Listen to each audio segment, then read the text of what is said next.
Fair Alarcón es coordinador del sistema epidemiológico del Tolima, es un referente en salud pública en el departamento y con él queremos hablar aquí en el olfato sobre el comportamiento de la fiebre amarilla. Incluso se vino con la ropa ideal para esa entrevista. Doctor Fair, bienvenido al olfato. Sí, como dice nuestra secretaria, el departamento del Tolima tiene un color que es el amarillo porque todos estamos en pie de lucha contra la fiebre amarilla. Doctor Fair, usted desde que está en este cargo, ¿había visto una situación como esta, la cantidad de micos muertos, la llegada de esta enfermedad a municipios donde nunca se habían reportado casos? Sí, desafortunadamente, lo que dice usted, Luis Eduardo, que las epidemias en el departamento y en el país cada año han tenido situaciones especiales desde la pandemia de COVID-19. Es más, desde antes con la influenza tipo A, después la malaria, pero lo que está sucediendo hoy en el departamento del Tolima es de verdad diferente, inesperado, porque nadie se esperaba que nosotros fuéramos a tener una situación en fiebre amarilla. eh, por las zonas donde tenemos los casos y la forma como se ha ido diseminando la enfermedad. No, definitivamente es un tema no esperado. Estamos preparados para muchas cosas en epidemiología, pero fiebre amarilla no lo consideramos dentro de las opciones que tuviéramos nosotros como departamento. ¿Por qué? El departamento del Tolima ha sido un departamento que nunca había tenido casos como tales. No es un departamento endémico, aunque Colombia ha existido la fiebre amarilla desde hace muchísimos años. Siempre se circunscribió la fiebre amarilla a los departamentos orientales del país. Allí históricamente han existido casos.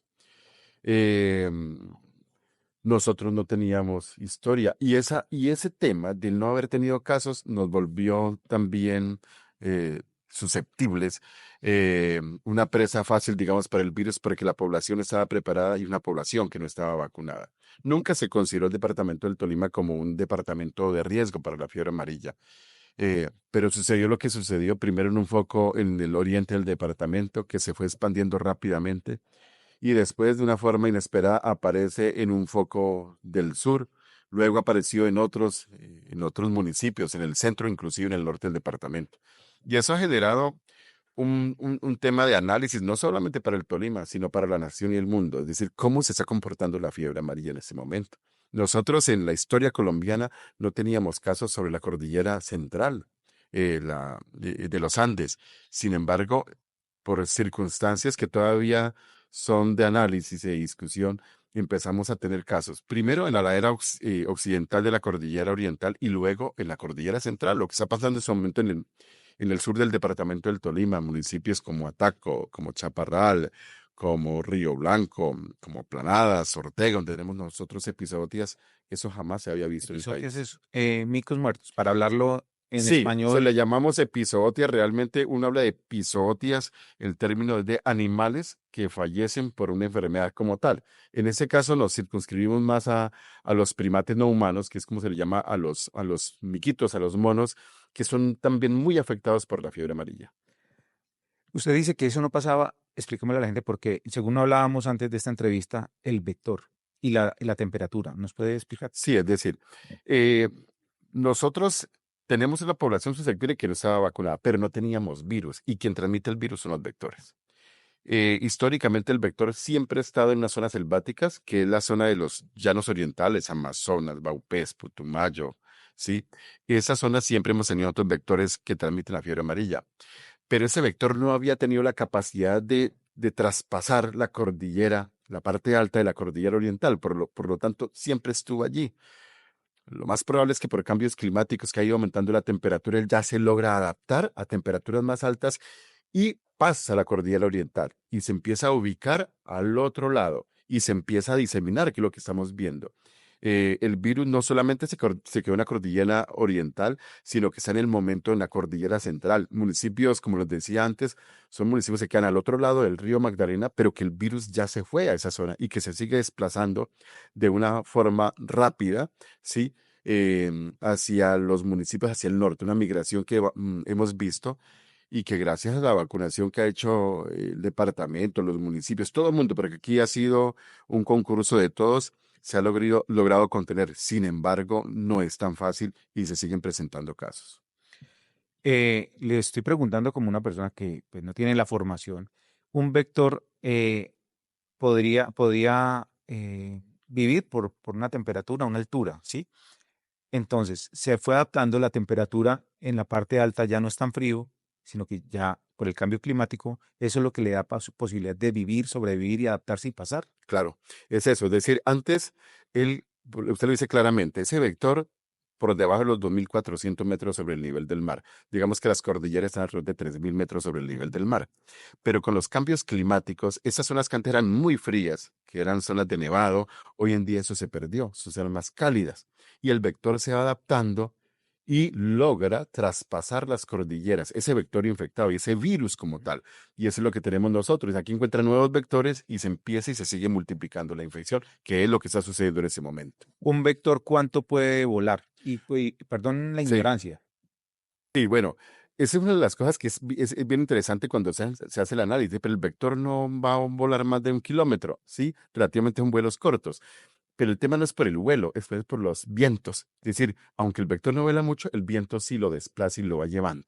Es decir, las corrientes de De aire. viento del aire los va trasladando. Por eso el vector puede traspasar ríos, puede traspasar muchas zonas, valles y se siembra mucho más allá. Una de las primeras hipótesis era que los monos que vinieran contagiados de la enfermedad eran los que iban llevando la infección, pero lo que encontramos es una cosa que no casa. Uno, cuando encontramos los casos del oriente del departamento, Cundá, Villarrica, Prado, Purificación, Dolores, era un tipo de mono muy diferente, un mono nocturno, pequeño, gris, que se veía afectado. Los primates que tenemos nosotros en el sur del Telma son otros primates diferentes. Son los famosos aulladores, pero que además aparecen en unas zonas que no tienen una continuidad. Nosotros tenemos el río Magdalena. La única forma que un primate pasara del oriente al occidente sería por un puente. Sí, porque ellos no nadan en un río como el río Magdalena. No hay unos corredores que puedan darle continuidad. Eso lo dice Cortolima. Dice Cortolima, definitivamente no tiene nada que ver el foco del oriente con el foco del sur. Aquí lo que está pasando es el vector el que se está moviendo. Y el vector sí tiene la capacidad, por el viento, de ir por encima de los ríos, de los valles, e ir sembrándose y ubicándose obviamente en los árboles donde él vive, le gusta vivir, ahí encuentra su ambiente y allí este vector es el que empieza a transmitir la enfermedad en otros sitios diferentes a los originales. Claro, no ha tenido en cuenta el tema del viento y es fundamental. Usted que le gusta el deporte, en el ciclismo, el viento es determinante para una carrera. Obviamente nos encanta el ciclismo y es eso, de las A corrientes del propósito del Giro viento, de Italia. sí, el viento lo lleva a uno, es decir, Y le ayuda le ayuda o lo o lo frena. perjudica. Sí, pero en ese caso el vector es muy inteligente. Entonces, él con las corrientes de viento él se va desplazando. El viento lo desplaza y simplemente cuando llega a zonas propicias para él reproducirse, para él vivir, ahí se queda y empieza a transmitir la enfermedad. Eso es lo que está sucediendo y no solamente estamos hablando de fiebre amarilla, es decir, hay otros vectores que también se desplazan y eso es uno de los riesgos grandes en salud pública de la modernidad, el cambio climático. Claro. Ustedes han estado haciendo un seguimiento a los animales muertos. Habló de un primer mico que encontraron en una zona del Tolima, después otros. ¿Ya cuántas especies de micos pueden estar afectados por este tipo, por esta enfermedad? Bueno, nosotros en el departamento del Tolima tenemos identificado dos grandes grupos los dos son muy diferentes. Como les decía, los del oriente son unos monos que tienen un comportamiento nocturno, ¿sí? Son más selváticos, digámoslo. Los del sur del departamento son diurnos, ¿sí? Estos son los famosos aulladores. Entonces tenemos dos Que especies incluso los tienen en totalmente las diferentes. fincas. Sí, claro, porque ellos salen, esos monos comen mucha fruta, por ejemplo, Ujú. se desplazan, bueno, todos Y se lo toman hacen. fotos, se los cuelgan. Yo he La visto gente los lleva a las casas porque son unos monos en bonitos Santa también. Marta, creo, en Cartagena, Sí. la gente juega con ellos. Entonces, los primates de per se son susceptibles, la gran mayoría de primates, a enfermar por el virus de la fiebre amarilla. Recuerde que son primates como nosotros, nosotros somos primates humanos y ellos son primates no humanos, pero tenemos unas características similares, por lo cual somos susceptibles entre ellos a muchas enfermedades de forma similar. Eso es lo que pasa con nuestros miquitos. Como tiene unas similitudes con el ser humano, y este virus afecta algunos órganos del ser humano, tanto en el hombre, en el humano, como en el no humano, primates. El hígado, especialmente, que es donde genera la enfermedad más grave, la fiebre amarilla. Si llega a encontrarse un mico enfermo en un municipio del Tolima o incluso en zonas rurales de Ibagué, ¿qué le recomienda usted hacer a esa familia? Bueno, lo primero es que los micos son víctimas como nosotros, son unas víctimas desprotegidas. Digamos que el ser humano tiene algunas ventajas, y lo decía yo, porque el ser humano en ese momento tenemos nosotros cómo prevenir la enfermedad, que es a través de la vacuna. A los micos pues no se vacuna. Entonces ellos siguen siendo unas víctimas muy expuestas. Lo otro es que el ser humano está enfermo, puede consultar al médico. El médico puede trasladar rápidamente al paciente, estar en una unidad de cuidados intensivos y salvar la vida. No vamos a tener micos en unidad de cuidados intensivos. No vamos a tener micos en los moles. Es decir, son una especie como nosotros, pero con muchas desventajas. Son víctimas. Hay que protegerlos. A los miquitos hay que protegerlos porque, ¿por qué lo digo? Porque a veces algunas personas creen que el mico es el culpable. No, el mico es una especie víctima como lo somos nosotros, desafortunadamente. Si encontramos nosotros micos enfermos, porque se han encontrado, ellos cambian su comportamiento y llegan a las casas muchas veces, están enfermos, la gente los coge. Lo primero es que hay que informar a Cortolima. Es decir, Cortolima es la entidad en el departamento que se encarga de hacer todas las acciones para recuperar el animal, para trasladar el animal, si está vivo, para ponerlo en custodia, si muere, pues para tomar las muestras correspondientes y se están haciendo las muestras, lo hace el Instituto Nacional de Salud, pero es Cortolima quien hace todo el procedimiento y desafortunadamente hemos encontrado muchos micos muertos y la gran mayoría de ellos confirmados para fiebre amarilla. ¿Nunca ha sabido usted una mortandad de estos animales? Jamás, jamás. Es decir, ver un primate no humano, un miquito muerto es raro. La misma gente de la comunidad les dice a uno, pues aquí sí hemos visto micos que se desplazan en tiempo de cosecha, van a comer mango, van a comer guamas, van a comer mamoncillos, ¿sí? Eso es lo normal, van a comer maíz, pero muertos no, ¿sí? Muertos no. En fiebre amarilla ellos se enferman y las manadas siguen. Ellos Aíslan. aíslan de la manada y muchas veces llegan a zonas donde son identificados. Es más, tenemos muchas fotos de micos colgando en árboles muertos o caen en las praderas.